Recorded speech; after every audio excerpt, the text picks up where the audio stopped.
Growing up in a small town in the lowlands of Scotland, I never had much contact with nature. There weren't many trees, let alone reserves, but the greater truth is that I simply had little interest. I didn't choose to visit places in my region, such as the beaches along the Firth of Forth or the Pentland Hills near Edinburgh, until much later on.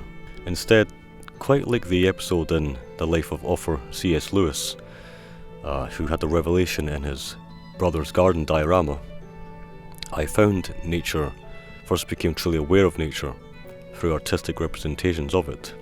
Indeed, it was only after exploring literary and virtual worlds, such as Tolkien's Arda and the lands of Azeroth in the role-playing game World of Warcraft, that my eyes were really opened in my teens.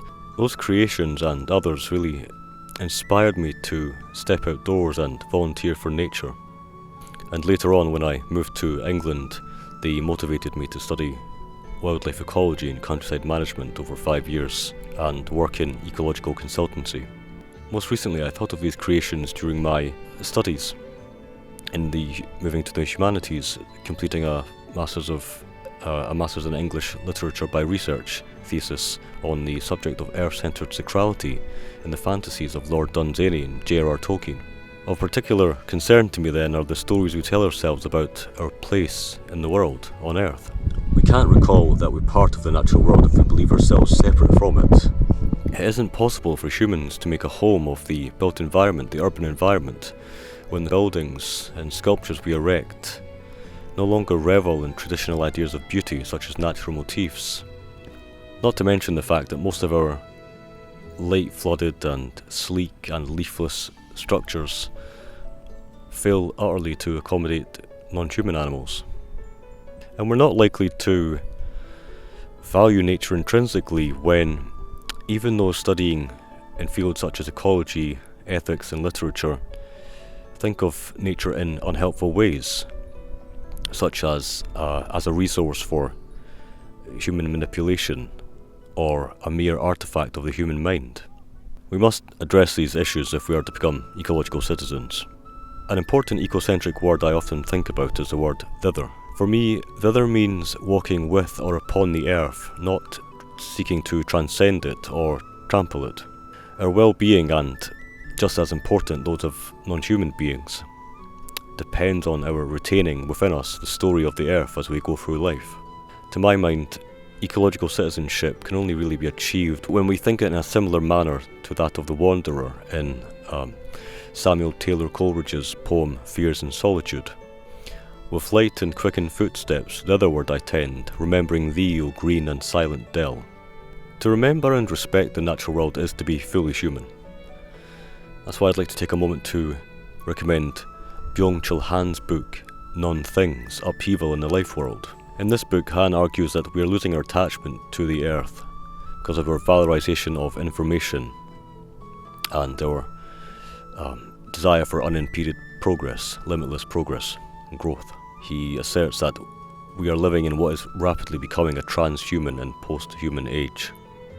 He says that it's clear that humans will abolish themselves in order to posit themselves as the absolute, in their continual quest to soar upwards towards the unthinged, the unconditioned.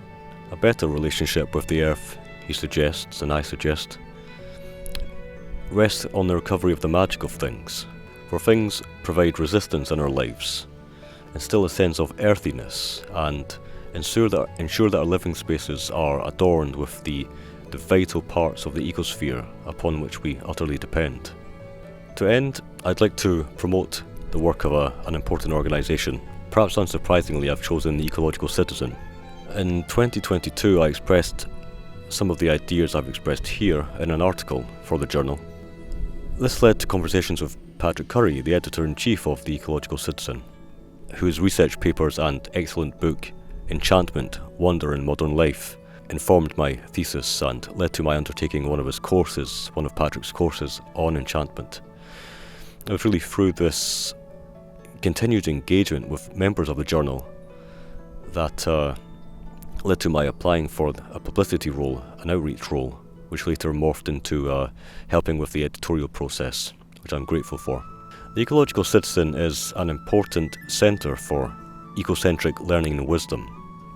Its intention is not only to reach scholars, but also enthusiastic laypeople from all walks of life. However, it can't be said that all the views held by its members, most of whom work independently, are shared by everyone in the sciences and the humanities, due to the dominance, for example, of neoliberalism in conservation and anthropocentric identity politics. The Ecological Citizen strives, first and foremost, to promote and make people aware of the intrinsic value of nature and the autonomy and the inherent worth of the many beings with which we share this storied and beautiful planet. This ecocentric testimony was recorded at Traprain Law in Scotland.